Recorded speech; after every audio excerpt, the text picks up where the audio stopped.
Bueno, si os acordáis, estuvimos viendo en clase los procesos de desinfección y esterilización de material de laboratorio, material quirúrgico, y vimos que había dos procesos distintos. Uno era desinfectar y el otro era esterilizar. Desinfectar consiste en, con agentes químicos, eliminar la mayoría de los organismos que pueda haber en una superficie. Y esterilizar consiste en eliminar el 99,9% de los organismos, ¿vale? Más adelante veremos cómo se hace, por qué ocurre esto, porque de una manera sí y de otra no, no eliminamos todos, sino la mayoría. Pero para eso debemos entender cómo son cada uno de esos microorganismos. Por tanto, lo primero de todo va a ser, sabemos que los seres vivos se clasifican en 5 reinos, ¿ok? Y que dentro de esos 5 reinos hay unos seres muy simples que son los procariotas, ¿vale?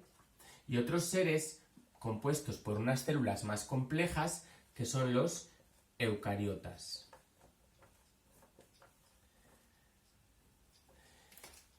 Las células procariotas son células muy simples que tienen una cápsula protectora, una membrana lipídica o grasa, ¿vale? Las membranas de las células siempre son de lípidos, de grasa, ¿vale? Dentro tienen su ADN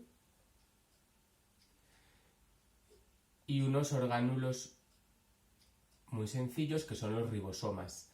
Los ribosomas se encargan de la síntesis de proteínas, ¿vale? Y ya está. Luego contiene enzimas, que son sustancias químicas, ¿sí? Y esas enzimas se encargan de sintetizar y realizar las reacciones químicas necesarias para el funcionamiento de la célula. Por ejemplo, para respirar tienen unas enzimas que transforman el oxígeno y la glucosa en dióxido de carbono y energía, ¿vale? Pero son enzimas, no tiene órganos en sí. ¿Quiénes son los organismos procariotas? Los organismos procariotas son las bacterias. Y nadie más.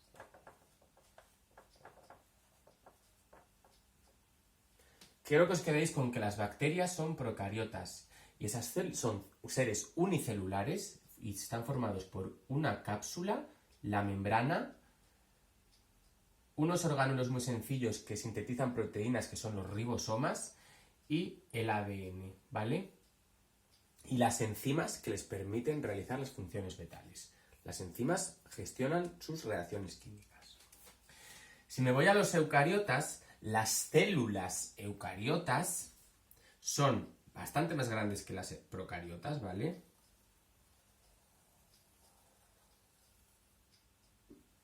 ¿Y en qué se diferencian de estas? No voy a encontrar una cápsula. Pueden tener una pared celular, en el caso de los hongos y las plantas, ¿vale? Pero no va a haber una cápsula protectora. Tengo una membrana lipídica. Dentro está todo el citoplasma, todo el plasma de la célula, ¿vale? Y la primera diferencia abismal es que las células procariotas tienen el ADN dentro del núcleo, ¿vale? El ADN se encuentra protegido por otra membrana lipídica o grasa dentro del núcleo. Además, van a tener esos ribosomas para la síntesis de proteínas, ¿sí? Son unos orgánulos muy sencillos y lo que hacen, bueno, ahora explicaré lo que hacen. Sintetizan proteínas y van a tener otros ribosomas, otros orgánulos, ¿vale? Orgánulos para realizar sus funciones vitales, como por ejemplo el retículo endoplásmico, que sintetiza lípidos. Retículo endoplásmico. Van a tener un aparato de Golgi. Y tenemos el retículo endoplásmico liso, que sintetiza lípidos, y el rugoso, que tiene ribosomas, ¿vale? Y si tiene ribosomas, ¿qué sintetiza? Proteínas. Después tengo el aparato de Golgi, que se encarga de empaquetar todos los lípidos y todas las proteínas que se sintetizan en los retículos endoplasmáticos los empaqueta el aparato de Golgi en vesículas. Esas vesículas, posteriormente, se pueden transformar en vesículas digestivas que digieren sustancias, ¿vale? Vesículas digestivas que puedo encontrar por la célula y que se encargan de digerir sustancias. Además, otro orgánulo muy importante son las mitocondrias. Las mitocondrias son unos orgánulos con doble membrana, una membrana externa y una membrana interna, ¿vale? Las dos son membranas lipídicas de grasa. Y las mitocondrias en su interior tienen las enzimas que se encargan de realizar la respiración, ¿vale? ¿Qué era la respiración? Glucosa y oxígeno se transforman en CO2 y energía. ¿Para qué respiramos? Para obtener energía. ¿Para qué comemos glucosa? Respiramos oxígeno, eso va a nuestras células lo transforman en energía y desprenden CO2, que el CO2 es el gas que exhalamos, ¿vale? En las células vegetales también puedo encontrar, además de esto, puedo encontrar cloroplastos, que son los encargados de realizar la fotosíntesis. Y básicamente esto sería la estructura celular eucariota. Muy bien. Ahora, ¿quiénes son eucariotas? Hemos dicho que hay 5 reinos. Uno de los reinos, que es el reino Monera o el reino de las bacterias, le tenemos ahí. Y aquí estarían englobados los otros 4 reinos, que serían el reino protoctista, que engloba a las algas y a los protozoos.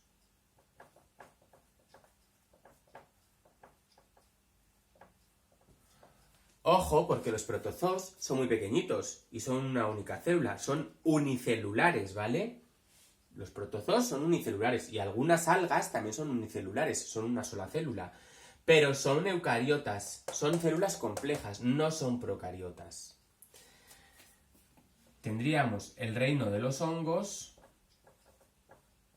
que son las levaduras, hongos unicelulares, los mohos y las setas. Ojo que la seta en realidad no es un hongo, la seta es el fruto del hongo que vive bajo la tierra, ¿sí? Debajo de la tierra hay todo un entramado de filamentos de células, que eso es el hongo en sí y se alimenta de materia orgánica. Y la seta es el fruto de ese hongo, que emite las esporas para reproducirse. Después tendríamos el reino de las plantas y el reino de los animales. Ok. Y diréis, ¿plantas, algas? ¿Ah? Pues muy bien. Las algas no tienen tejido, las algas es todo igual. El alga, aunque esté sujeta al sustrato con algo que parecen raíces, no son raíces, ¿vale? Es exactamente igual que lo que parece un tallo y que lo que puedan parecer hojas, ¿sí? Las plantas tienen 3 tejidos, bueno, tienen muchos tejidos, pero tienen 3 partes claramente diferenciadas. Una raíz que es totalmente diferente del tallo y que es totalmente diferente de las hojas. Pero si nos fijásemos en un alga, es todo igual, ¿vale? Entonces, hasta aquí la clasificación de los seres vivos. Y ahora es cuando yo podré entender cómo funciona cada uno de ellos y cómo puedo atacar a cada uno de ellos, ¿vale? Para empezar, ¿qué seres vivos pueden causar infecciones? Hongos, protozoos y bacterias. Es más, a veces es más destructivo algo invisible que algo visible. Porque ¿cuánta gente muere al año porque le haya comido un león? Pues muy poca. Pero ¿cuánta gente muere al año por una infección bacteriana? Miles. Las plantas evidentemente no van a causar infecciones como tal. Puede haber plantas venenosas y evidentemente si lo comes te envenenas. Y los animales, pues, lo que viene siendo una infección, pues sí te pueden causar una infección los animales también. ¿Por qué? Pues porque, por ejemplo, los parásitos son infecciosos, es como una infección, ¿vale? Los animales pueden causar infecciones parasitarias. Y voy a empezar con lo que vienen siendo las infecciones. Los animales, infecciones parasitarias. Por ejemplo, piojos, pulgas,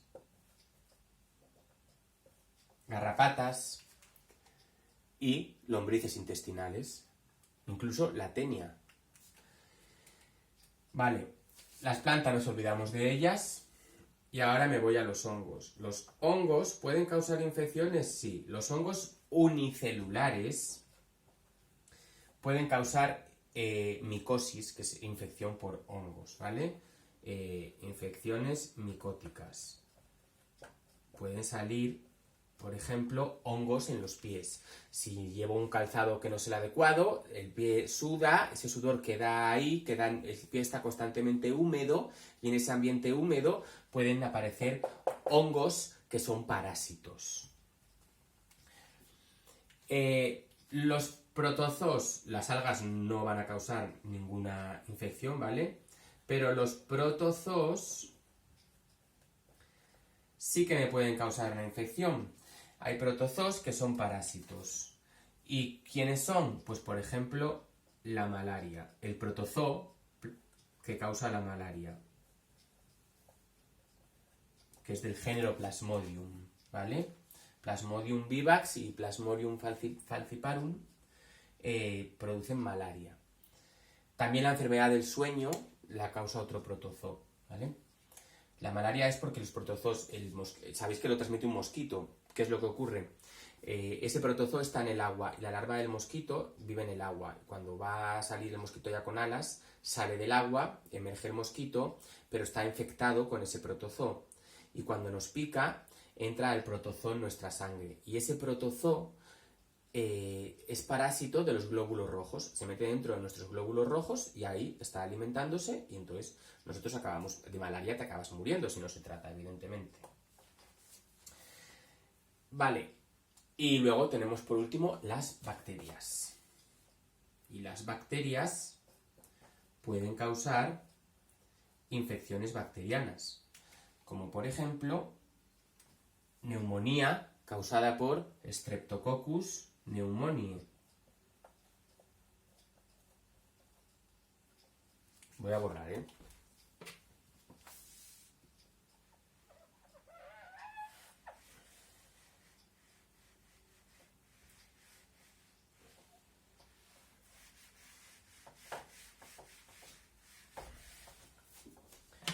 Streptococcus pneumoniae. ¿Hay bacterias que puedan causar más infecciones? Sí, hombre, el tifus, Salmonella typhi. Y la salmonelosis, Salmonella también. Salmonella, eso te produce diarreas. Voy a poner Salmonella sp, varias especies. Rickettsia es una bacteria que transmiten las garrapatas en su picadura y que producen la enfermedad de Lyme, las Rickettsias. Rickettsia sp, porque hay varias especies. Y como esas, pues bastantes más. Vale. Pues hasta aquí hemos llegado y de repente me diréis, pero vamos a ver, si ahora mismo está muy de moda el coronavirus. ¿Dónde está el coronavirus? Pues es que el coronavirus es un virus. Y los seres vivos, y me vais a decir, pero dentro de la clasificación de los 5 reinos de los seres vivos, ¿dónde está el virus? No están los virus ahí. ¿Por qué? Porque no son seres vivos. Porque los seres vivos hacen 3 funciones vitales, ¿vale? Hacemos, que es relacionarnos, nutrirnos y reproducirnos. Y resulta que el virus, lo que viene siendo relacionarse, pues sí, puede que se relacione. Pero nutrirse no se nutre, ¿vale? Una bacteria se nutre.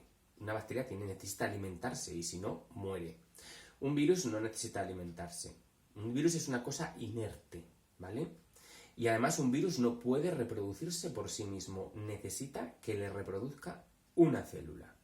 Entonces, ahora me voy a cómo es un virus. Los virus infectan a células. Un virus es una cosa tal que así. Una cápsula que puede ser de proteínas o lipídica, de grasa, ¿vale? Una cápsula de grasa, una gotita de grasa o de proteínas, y dentro tiene un trocito de ADN y la cápsula. Y puede tener algunas enzimas para realizar alguna función, ¿vale? Coronavirus. ¿Este virus tiene corona? No, pues ahora le pongo su coronita.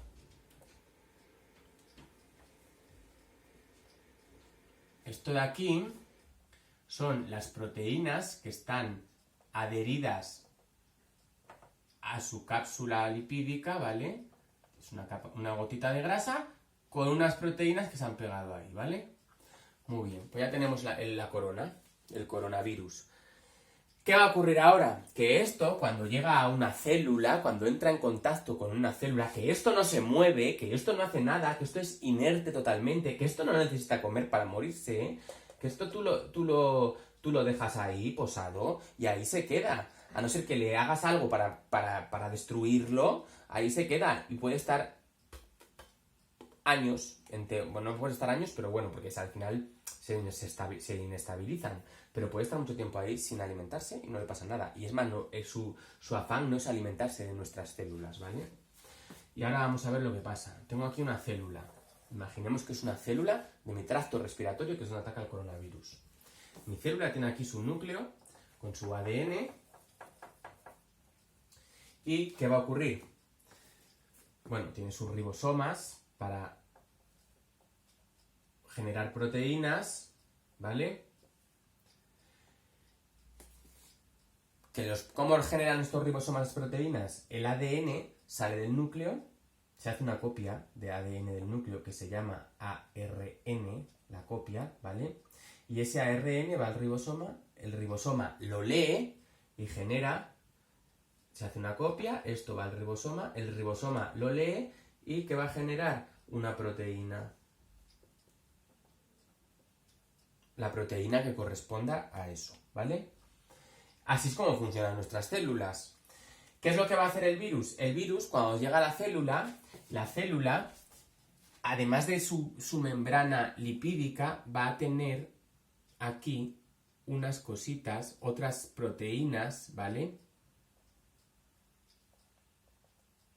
La membrana es lipídica, pero siempre tiene muchos tipos distintos de proteínas, ¿sí?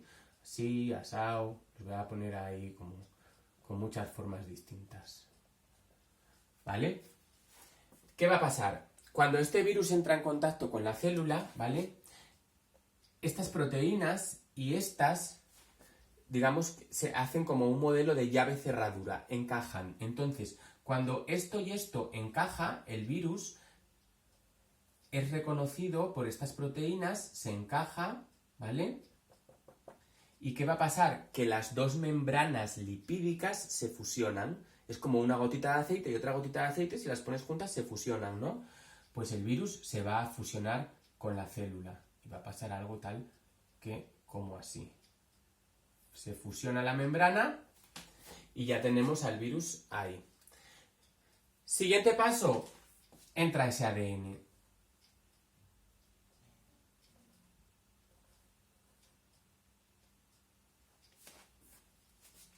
Y ya la tenemos liada. ¿Por qué? Porque ese ADN va a entrar en el núcleo de la célula. ¿Vale? Ese ADN llega a la célula. Le voy a dibujar en rojo el del virus, ¿vale? Para que se vea mejor.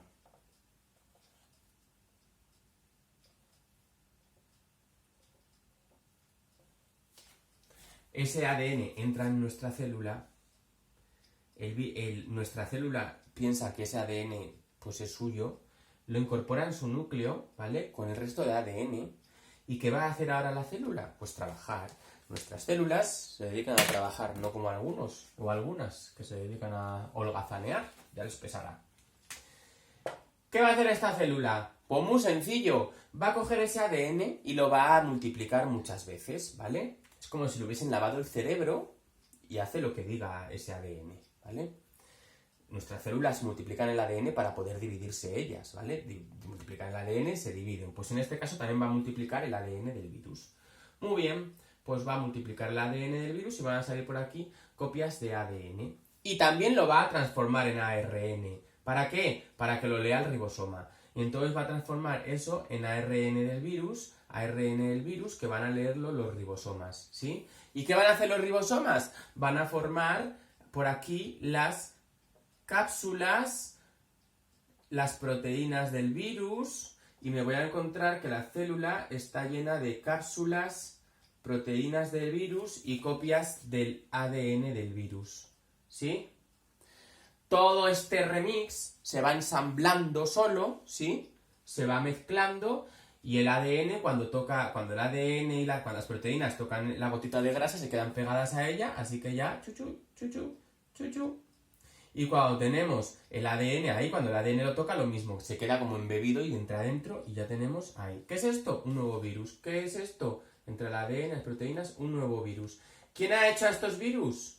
¿Se ha reproducido el virus? No, ¿qué va? El virus aquí ha metido una información en un ADN. La célula ha leído esa información y se ha limitado a reproducir los virus. ¿Qué van a hacer estos virus ahora? Van a salir, se fusionan con la membrana y salen al exterior. Igual que se fusionó para entrar, se van a fusionar para salir. ¿Qué es lo que va a ocurrir cuando salen tantos virus? Que se fusionan con la membrana, salen y al final, tanto virus, la célula se está agotando, solamente trabaja para el virus, produce muchísimos virus, la célula se agota y muere. Y esos virus salen y van a infectar otras células. ¿Entendido? Muy bien.